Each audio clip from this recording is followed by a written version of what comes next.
The woman who ran the United States Treasury for 4 years just issued the most terrifying warning about American debt that I have ever heard.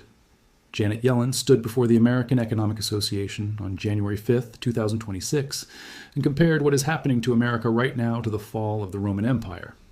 She said, the preconditions for fiscal dominance are clearly strengthening. Those words should send chills down the spine of every American who owns a house, who has a retirement account, or who hopes to ever collect Social Security. Because fiscal dominance is the technical term for when a government's debt becomes so massive that the entire economy becomes hostage to it. When the Federal Reserve can no longer fight inflation because raising interest rates would bankrupt the country. When the only options left are default hyperinflation or economic collapse. And according to Yellen and a panel of the most respected economists in America, we are entering that zone right now. Quick clarification. I don't post real-time confirmations or short macro updates on YouTube because long-form analysis takes time. For viewers who actively track these developments, I maintain an official WhatsApp channel for brief updates and data points. The link is in the description. Let me give you the number that explains everything. $38 trillion. That is how much debt the United States government owes as of January 2026. To put that in perspective, the entire United States economy produces about $32 trillion worth of goods and services in a year. That means our debt is now 120% of our gross domestic product. We owe more than our entire economy produces, and it is getting worse every single day. Here is the number that should terrify you even more, $1 trillion. That is how much the United States government now pays every year just in interest on that debt, not paying down the debt, not funding programs, just paying interest. In 2020, that number was $345 billion. In 6 years, it has nearly tripled. By 2035, it will reach $1.8 trillion per year. We are now spending more on interest than we spend on Medicare, more than we spend on national defense, more than we spend on education, transportation, veterans benefits, and food stamps combined. Interest on the debt is now the second largest item in the entire federal budget behind only Social Security. Think about what that means. Every dollar we pay in interest is a dollar we cannot spend on roads, bridges, schools, hospitals, or defense. It is a dollar that goes to bondholders, many of them foreign governments instead of American citizens. And here is the trap. The more we pay in interest, the more we have to borrow to cover the interest payments, which means more debt, which means more interest. It is a death spiral, and we are already in it. Janet Yellen used a powerful analogy to explain what is happening. Imagine the economy is a car, she said. The Treasury Department is the driver controlling spending. The Federal Reserve is the brake controlling inflation by raising or lowering interest rates. Now imagine that car is towing a $38 trillion trailer. The trailer is so heavy that if the Fed hits the brakes too hard by raising interest rates, the brake pads explode. Because every time interest rates go up, the government's interest payments go up too. At $38 trillion, even a small rate increase means tens of billions of dollars in additional costs. So what happens? The Fed is forced to take its foot off the brake even when the car is speeding toward the cliff of inflation. Because crashing the brakes would cause an even worse disaster. That is fiscal dominance. The debt becomes so large that it controls monetary policy instead of the other way around. The Fed loses its ability to fight inflation. And inflation becomes the only way to deal with the debt by making it worth less in real terms. Eric Leeper is a professor at the University of Virginia and a former Federal Reserve economist. He told Fortune magazine that when Yellen utters that phrase that we might be seeing signs of fiscal dominance, she was kind of part of it. He pointed out that as Treasury Secretary Yellen called on Congress to go big during the pandemic. And at the same time, she said, do not worry, the Fed has the tools to control inflation. Leeper said that shows she does not really understand what fiscal dominance is. The Fed only has the tools if we are not in a fiscal dominant world. And increasingly, we are. Leeper contrasted today with the early 1980s when Paul Volcker raised interest rates to nearly 20% to crush inflation. It worked, but here's why it worked. Back then, the national debt was only 25% of GDP. Because the debt was low, it took a long time for interest payments to affect the budget. The government had time to adjust. Today, the debt is 120% of GDP. The impact of rate hikes is instantaneous. If the Fed raised rates to Volcker levels today, the interest payments would immediately consume the entire federal budget. It is mathematically impossible. Leeper described what he calls the Hamilton norm. For most of American history, the expectation was that any debt issue today would eventually be paid off by future tax surpluses. Alexander Hamilton established this principle when he assumed state debts after the Revolutionary War and then ran surpluses to pay them down. That norm, Leeper said, died in 2020. When Trump put his name on the stimulus checks and Biden added trillions more, neither administration even pretended they would ever pay it back. The debt was treated as a permanent gift to the economy, not a loan to be repaid. When the public stops viewing government debt as an IOU for future taxes and starts viewing it as a permanent gift, Leeper warned, the Federal Reserve loses its grip. If people do not believe taxes will ever rise to pay off the $38 trillion, they spend their gift today driving up prices. In this world, inflation is not a bug, it is a feature. It is how the crisis gets resolved, whether we want it or not. The Congressional Budget Office has run the numbers, and they are horrifying. Under current law, the national debt will reach $50 trillion within 10 years. That would be 118% of GDP. But that projection was made before the One Big Beautiful Bill Act was signed into law in July 2025. That law added $3.4 trillion to deficits over the next decade. If its temporary provisions are made permanent, it will add $5.5 trillion. The debt is now on track to reach 150% of GDP within 30 years. That is the trajectory toward Argentina, toward Greece, toward the Weimar Republic. And the situation just got worse. On January 22, 2026, the Committee for a Responsible Federal Budget released a report titled, "What Would a Fiscal Crisis Look Like?" It identified 6 distinct types of crises that America could face if the debt continues on its current path. Let me walk you through each one because every American needs to understand what is coming. The first is a financial crisis. Reduced confidence in Treasury markets could lead to a spike in interest rates, panic among traders, devaluation of assets, freezing of credit, and failure of major financial institutions. The report compared this to 2007, when the housing crisis triggered a global financial meltdown. Output shrank 4%. Unemployment hit 10%. Housing values dropped 25%. Hundreds of financial institutions failed. The economy took years to recover. Now imagine that happening because investors lose faith in Treasury bonds, the same bonds that are supposed to be the safest investment in the world. The second is an inflation crisis. To avoid default, the Federal Reserve might be forced to monetize the debt by printing money to buy Treasury bonds.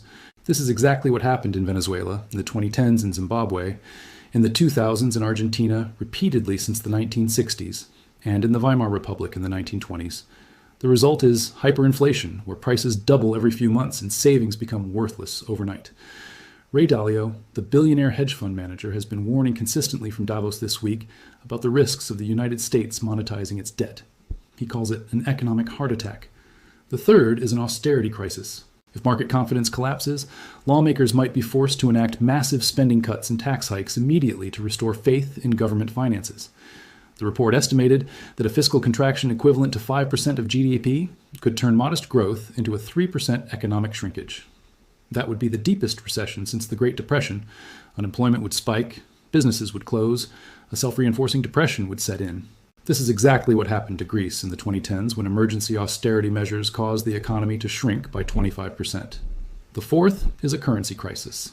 The dollar could face sudden and significant depreciation in response to fiscal stress. Foreign investors would flee. Import prices would surge. The global financial system built on dollar dominance would destabilize. America's ability to import goods and project power would collapse. Every American traveling abroad would see their purchasing power evaporate. Every business that imports products would see costs explode. The fifth is a default crisis. Although considered very unlikely by the report, if it happened, it would be catastrophic. The United States currently owes $31 trillion to the public. A default would freeze global credit markets, crash stock markets, and plunge the world into deep recession. Countries like Argentina, Russia, and Greece have defaulted on their debts. The aftermath takes decades to overcome. For America, whose bonds are the foundation of the global financial system, a default would be an order of magnitude worse. The sixth, and perhaps most insidious, is a gradual crisis. No acute event occurs. Instead, high debt slowly crowds out investment year after year. Growth stagnates. Living standards erode. The report pointed to Japan, which has maintained extremely high debt levels for decades without acute crisis, but whose economy has only grown 10% total over the past 20 years. That is 0.5% per year. An entire generation of Japanese young people has never known economic prosperity. The report noted that Western European economies like France and the United Kingdom are already showing signs of this gradual crisis with slow growth and inflexible fiscal policy. The report concluded with a warning that should haunt every policymaker. With debt at 100% of GDP, the United States has less fiscal space than at any time in history in case of another war, pandemic, or recession. We used to be able to borrow our way out of emergencies. That option is disappearing. The next major crisis will find America with its credit card already maxed out. But wait, there is more. The federal government has already borrowed $601 billion in the first 3 months of fiscal year 2026. That is despite tariffs that have brought in tens of billions in additional revenue. Why? Because spending keeps rising faster than revenue. The Congressional Budget Office projected a $1.7 trillion deficit for fiscal year 2026. That is 5.5% of GDP in peacetime, with no recession. This is not sustainable. Meanwhile, Trump has vowed to boost defense spending to $1.5 trillion per year, up from $1 trillion. That is a 50% increase in military spending when we are already drowning in debt. And the Supreme Court could strike down his global tariffs at any moment, eliminating one of the few new revenue sources the government has found. And this year's tax season will see a surge of refunds because of the tax cuts in the One Big Beautiful Bill Act. Revenue is about to drop while spending keeps rising. Let me tell you about the One Big Beautiful Bill Act, because it shows how unserious Washington is about this crisis. The law was signed on July 4th, 2025. It made permanent the 2017 tax cuts that were set to expire. It created new tax deductions for tips over time and senior income. It raised the debt ceiling by $5 trillion. And it increased spending on defense and border enforcement by hundreds of billions of dollars. The Congressional Budget Office estimated it will add $3.4 trillion to deficits over 10 years. But that is before interest costs. With interest, it will add more than $4 trillion. If the temporary provisions are made permanent, it will add $5.5 trillion. This single law will add more to the national debt than the CHIPS Act, the Bipartisan Infrastructure Law, the American Rescue Plan, and the CARES Act combined. The law also cut Medicaid by 12%, the largest cut in the program's history. It expanded work requirements for food stamps. 10 million Americans will lose health insurance over the next decade, according to the CBO. Rural hospitals are already announcing closures. And here is the kicker.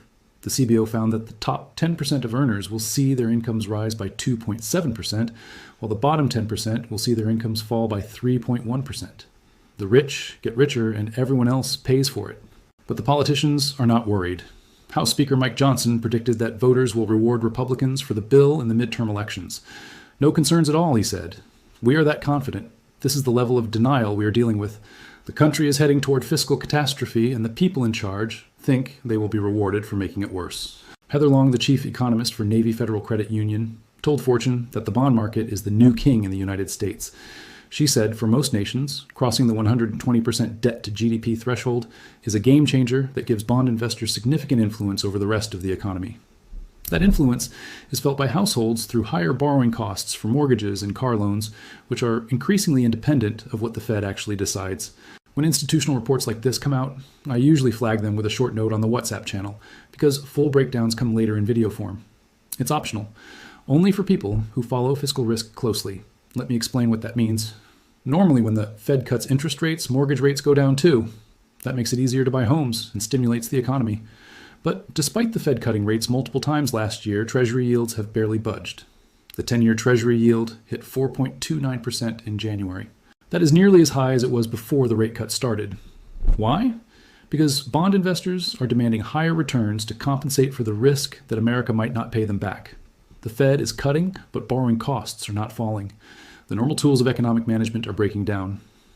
Gang Ngarbunanit, a managing director at J.P. Morgan and former deputy chief of staff to Yellen during her Treasury tenure, wrote an op-ed warning that the holders of U.S. debt have shifted drastically. Foreign governments used to hold more than 40% of Treasury bonds. They were reliable buyers who cared more about stability than returns. Now they hold less than 15%. The reliable block of investors that allowed America to borrow at artificially low rates is gone. Those easy times are over, he warned. Who holds America's debt now? Profit-driven private investors, hedge funds, banks, insurance companies. These buyers are far more sensitive to risk. If they start to doubt America's ability to pay, they will demand higher interest rates or refuse to buy at all. And if they refuse to buy, the only option left is for the Federal Reserve to step in and buy the debt itself. That is monetization. That is the path to inflation crisis. Japan is the largest foreign holder of American debt at $1.1 trillion. The United Kingdom is second at $809 billion. China is third at $756 billion. Together, these three countries hold less than 8% of America's debt. A decade ago, they held much more. They have been quietly reducing their exposure. They see what is coming. Here is what Yellen said that should terrify you. Should we be concerned about the potential for fiscal dominance? In my opinion, the answer is yes. The former Fed chair, the former Treasury Secretary, the most credentialed economic policymaker in America, is saying, yes, we should be concerned. Not might be concerned, should be concerned. The preconditions are clearly strengthening. And she admitted her own role in creating this situation. When she was Treasury Secretary, she called on Congress to go big with pandemic spending. She said the Fed would handle any inflation. She was wrong. Inflation hit 40-year highs. The Fed had to raise rates aggressively. And now the debt service costs from those higher rates are consuming the budget. The very policies she championed brought us to this point. The report from the Committee for a Responsible Federal Budget put it bluntly: some form of crisis is almost inevitable.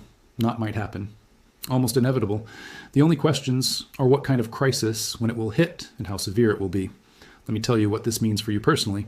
If you have a mortgage, your payments could spike when you refinance because Treasury yields set the baseline for mortgage rates. If you have a retirement account, the value could crash if a financial crisis hits the bond market. If you depend on Social Security, the trust fund is already scheduled to run out in the early 2030s, at which point benefits get cut by 24%. If you work for the government or a contractor, your job is at risk when austerity measures hit. If you own a business, your customers will have less money to spend as taxes rise and benefits get cut.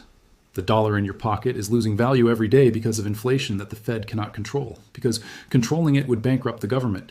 Your savings are being eroded. Your future is being mortgaged. And the people in charge are adding trillions more to the debt while telling you everything is fine. Interest on the debt is now larger than Medicare. Read that again. The money we pay to bondholders is greater than the money we spend keeping seniors alive.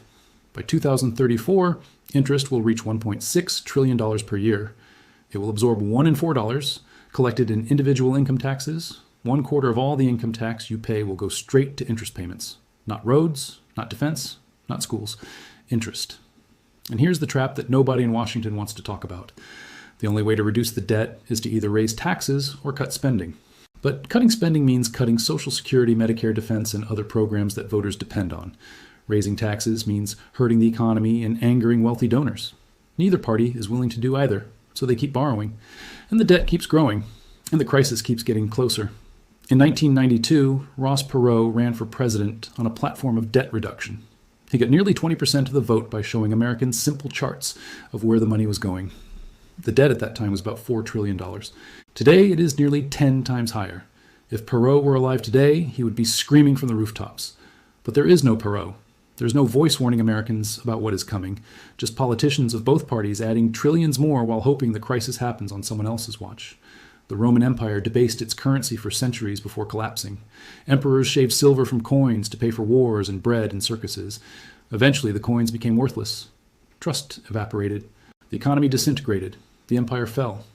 Janet Yellen compared America to Rome because she sees the same pattern. We are not literally shaving coins, but we are debasing the dollar through inflation and debt. We are making promises we cannot keep. We are spending money we do not have. And eventually the bill comes due. Yellen warned that if people stop trusting the coin, everything else in the economy becomes harder to coordinate. Trust is the foundation of the entire system. Trust that the dollar will hold its value. Trust that the government will pay its debts. Trust that contracts will be honored. When that trust breaks, the system breaks with it. We are not there yet. The dollar is still the world's reserve currency. Treasury bonds are still considered safe. America can still borrow at rates that would bankrupt most countries. But the margin for error is shrinking. The buffer is gone. One major shock, a war, a pandemic, another financial crisis could push us over the edge. What can you do? First, understand that the government is not going to save you. Politicians of both parties have shown they would rather add to the debt than make hard choices. Plan accordingly. Second, diversify your assets. Do not keep everything in dollar-denominated investments. Gold, real estate, foreign currencies can all serve as hedges against dollar debasement. Third, reduce your own debt. When interest rates spike, which they will, those with debt will suffer most. Fourth, build skills and relationships that have value regardless of what happens to the economy. Human capital cannot be inflated away. And finally, pay attention. The warning signs are everywhere. Yellen is ringing the alarm. The Committee for a Responsible Federal Budget is spelling out exactly what could happen. The bond market is showing stress. Foreign governments are reducing their holdings. The debt clock is ticking. This is not a drill. This is not a theory. This is America in January 2026, staring down a $38 trillion debt that grows larger every day. The Romans thought their empire would last forever. They were wrong. Americans think their economy is too big to fail. They might be wrong too. The difference is we have been warned. We know what is coming. The question is whether anyone will listen before it is too late. Thank you for watching. If this video helped you understand what is happening, please share it with everyone you know. Subscribe and turn on notifications because this story is developing rapidly and the next few years will be critical. The decisions made now will determine whether America avoids crisis or walks straight into one. And the more people who understand the stakes, the better chance we have of changing course. The clock is ticking. $38 trillion and counting. The point of no return may already be behind us, but until the crisis actually hits, there is still time to prepare. Use that time wisely, because when the bill comes due, it will come for all of us. Let me give you some additional context that makes this situation even more urgent. The 43-day government shutdown that started fiscal year 2026 on October 1st, 2025, was the longest in American history. It happened because Congress could not agree on spending levels. Federal workers went without pay, contractors lost income, essential services were disrupted, and what was it all about? Not reducing the debt, just disagreements about how to divide up the borrowed money. That is the level of dysfunction we are dealing with. During that shutdown, the national debt kept growing. Interest payments kept accumulating. The financial markets kept watching. And when it finally ended, nothing fundamental had changed. The same spending levels, the same deficit trajectory, the same path toward crisis. The shutdown was a preview of the political paralysis that will make solving this problem nearly impossible. Meanwhile, the Federal Reserve is in an impossible position. Inflation remains above the 2% target. The labor market is weak with unemployment at a 4-year high.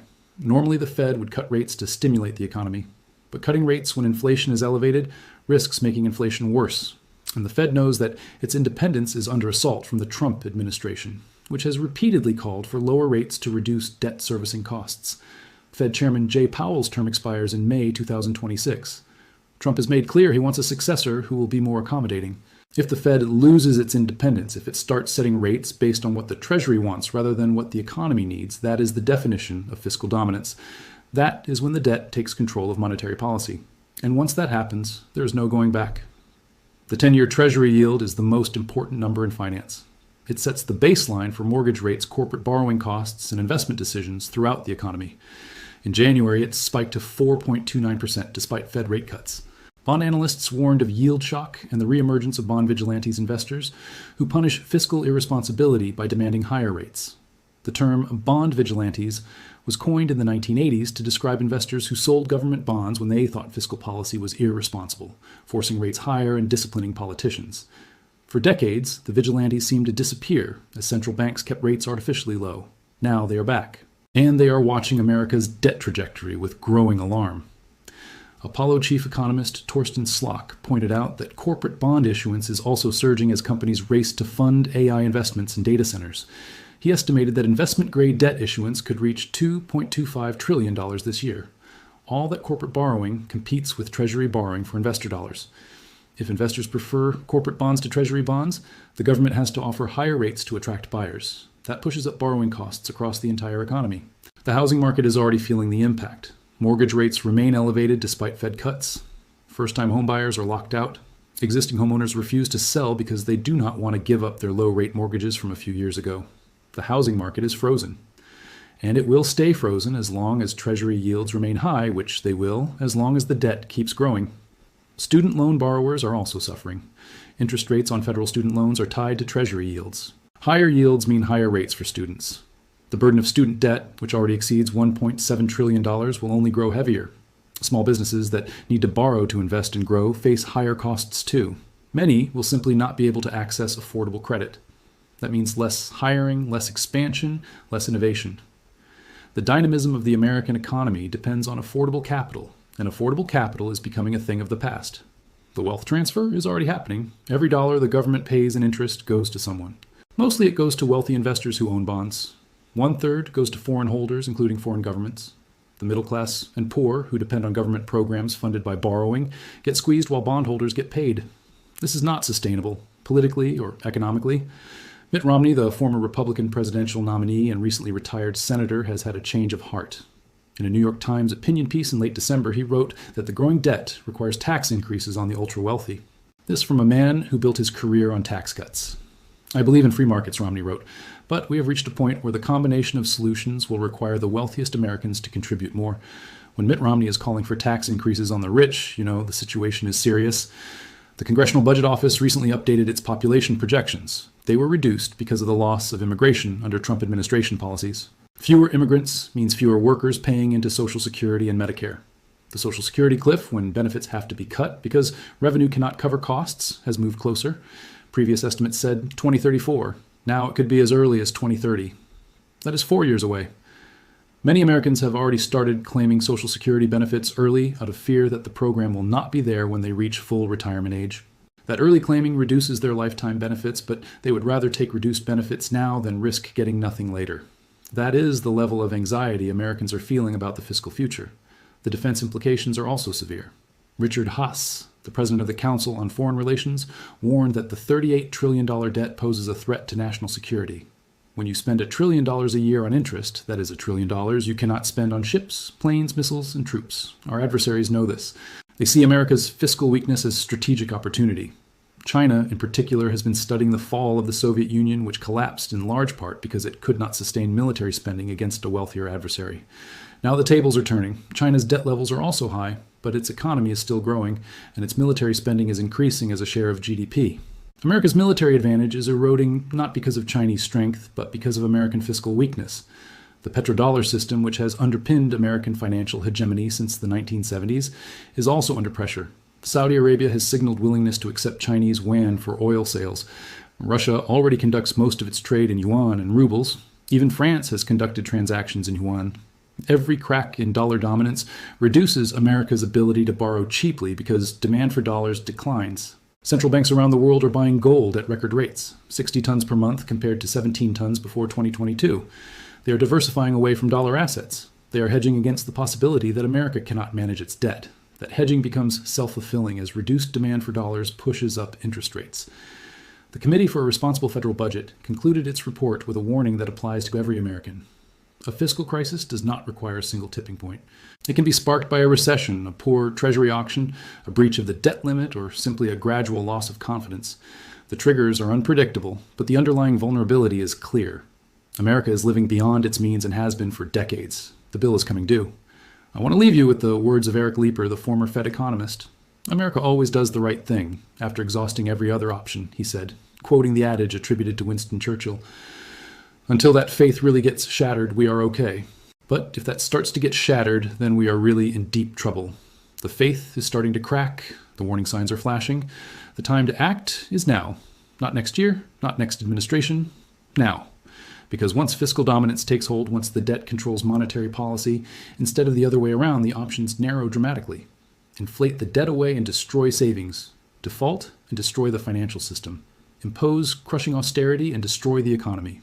Or watch living standards slowly erode for a generation like Japan has experienced. None of these are good outcomes. All of them are possible if we stay on the current path. $38 trillion, $1 trillion in annual interest, 120% of GDP, one big beautiful bill adding trillions more, a Fed that cannot raise rates without bankrupting the government, foreign investors fleeing, bond vigilantes returning, 6 types of fiscal crisis looming, and politicians who think they will be rewarded for making it worse. This is America in January 2026. Janet Yellen warned you. The Committee for a Responsible Federal Budget warned you. I'm warning you. The question is what you will do with this information. Because the clock is ticking and the time to prepare is running out. Thank you for watching. Share this video, subscribe for updates, and prepare for what is coming. Because ready or not, the fiscal reckoning is on its way.